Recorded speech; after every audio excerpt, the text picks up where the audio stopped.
Hey everyone, I'm back, and today we're going to be talking about Stay. And this movie is directed by Mark Forster, and it came out in 2005, starring Ryan Gosling, Ewan McGregor, Naomi Watts, and I've heard about this movie once. Like, I know that Chris Stuckman reviewed this movie at one point, like, calling it, is it just like a misunderstood gem? And I don't even remember what he said about it.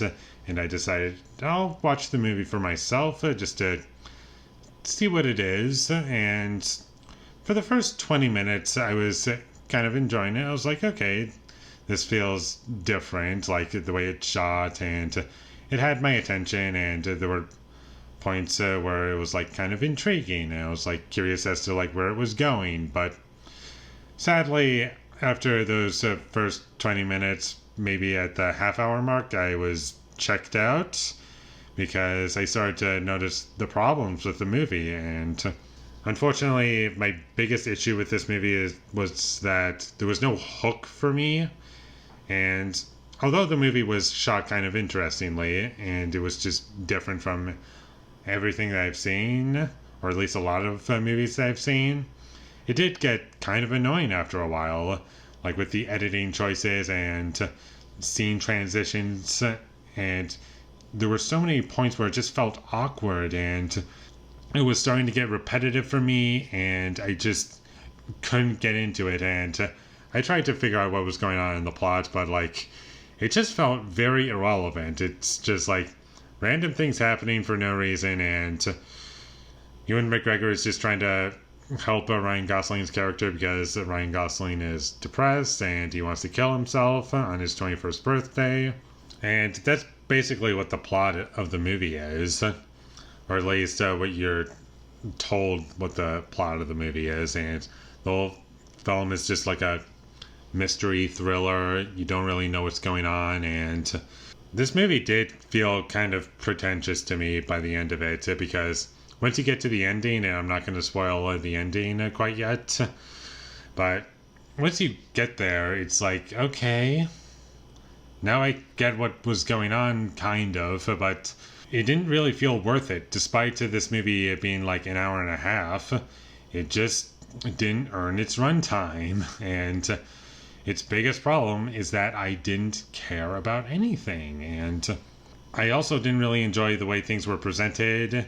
Like, I already mentioned that I enjoyed like how it was shot because it was different, but I can only hang on to that for so long when like it's just doing the same thing over and over again, and nothing is really added to the movie from that. And I'm just waiting for something to happen, and nothing really happens. The only things that I liked were the performances. I liked Ewan McGregor. I thought he was very good. Naomi Watts, Ryan Gosling, like those three are good, and they don't drag the movie down. And there weren't any performances overall that were sticking out as like terrible to me. And what I'm trying to say is the acting isn't what kills this movie for me. It's the story and the overall general presentation of everything. And the movie is trying to like say certain things and like have a message, and that's fine and all. And it did kind of feel like it was trying to be a movie that encourages you to watch it multiple times so you could get more out of it.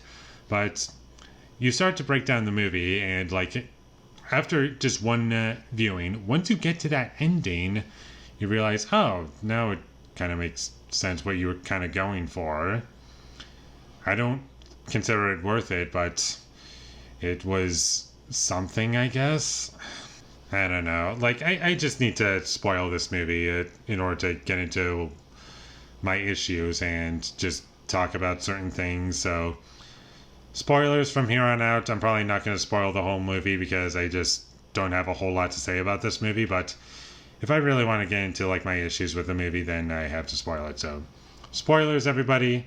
So, towards the end of the movie, like, in the last 5-10 minutes, it reveals kind of what's happening. And from my interpretation of what happened is that everything before the last 10 minutes was all a dream, and since Ryan Gosling was in a car accident and his front tire blew or something, and he was just laying out on the street like dying, and there were like clues that were like shown like, hey, that ring, like I had a ring that looked just like that, and I've met people, and I kind of know this person, and like he meets like outside of the dream, like all these different characters that we've spent so long with at that moment for the first time, and my interpretation was that he was like kind of imagining like a series of events that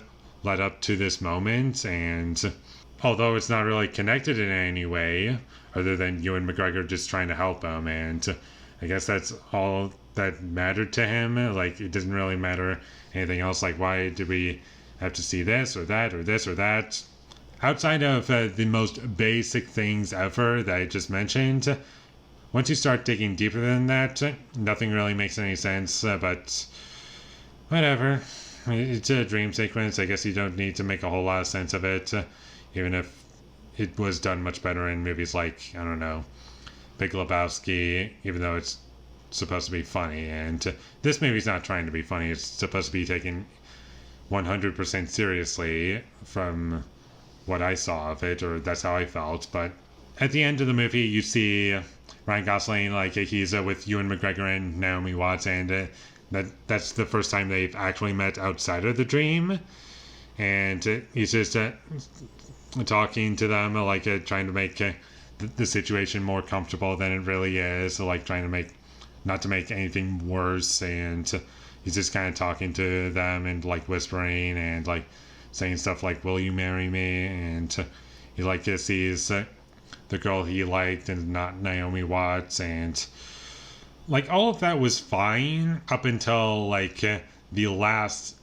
minute of the movie, where like Ewan McGregor has like a flashback sequence of like all that stuff that happened in Ryan Gosling's dream, and I'm like, wait, did you have the same dream? Like, what's going on? And it only lasted for like 2 seconds, but it is very confusing, and at that point I was like, okay, nothing makes any sense anymore. It's just, you're just throwing things together and just pretending as there's a narrative here, and there isn't. It's just random things happening for no reason, and I can't get into it. I was really trying not to get angry with this movie, but when a movie is just wasting my time and just not making any sense and is kind of pretentious, then that's where I'm going to get kind of frustrated with it.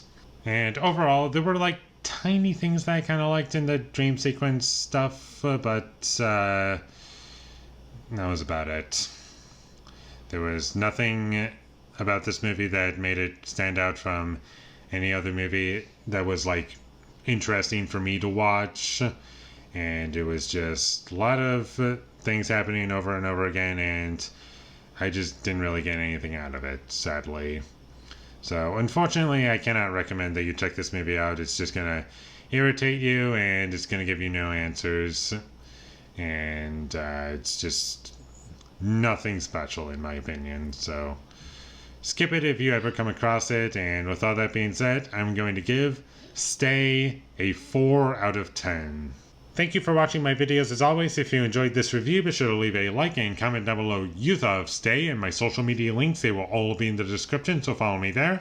And last but not least, subscribe to be a part of Foley Nation, and I'll see when I get my next review up, and that is going to be for Doubt. So look forward to that, but until I get that up, thank you for watching and have a great day.